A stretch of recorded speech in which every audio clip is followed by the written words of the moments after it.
السلام علیکم ورحمۃ اللہ وبرکاتہ۔ ایک صاحب نے سوال پوچھا ہے، ایک شخص 20 سال سے اپنا آبائی علاقہ چھوڑ کر پشاور میں آباد ہے، لیکن اس کا آبائی علاقے میں گھر اور جائیداد موجود ہے، اور پشاور میں اگرچہ اس کا ذاتی گھر نہیں ہے، لیکن کرائے کے گھر میں اپنے اہل و عیال کے ساتھ پشاور میں رہتا ہے۔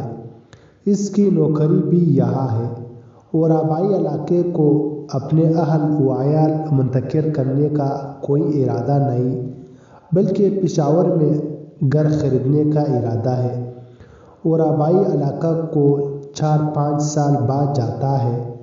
اب سوال یہ ہے کہ وہ اپنے آبائی علاقہ کو 15 دن سے کم کے لیے جائے، یعنی اقامت کی نیت نہ کرے تو قصر کرے گا یا اتمام کرے گا؟ وضاحت فرمائیے۔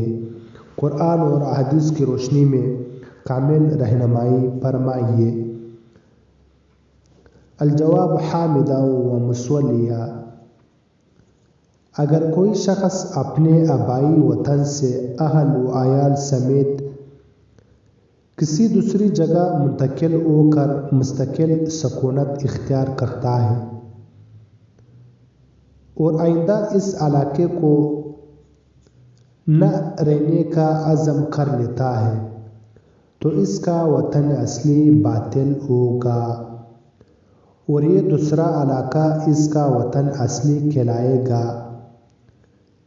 لہٰذا اگر کہیں کسی وجہ سے اپنے آبائی وطن جائے گا تو 15 دن سے کم ٹھہرنے کی صورت میں مسافر کے حکم میں شمار ہو کر قصر کرے گا، بشرط کہ دونوں علاقوں کا درمیانی فاصلہ سفر شرعی کی مقدار میں ہو۔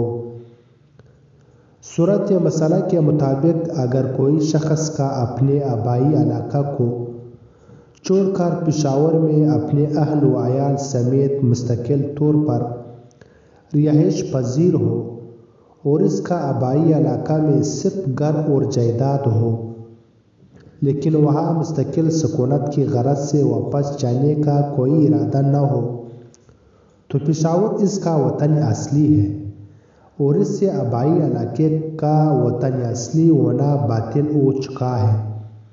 لہٰذا گر اپنے آبائی علاقہ کو 15 دن سے کم کے لیے جائے گا تو قصر کرے گا۔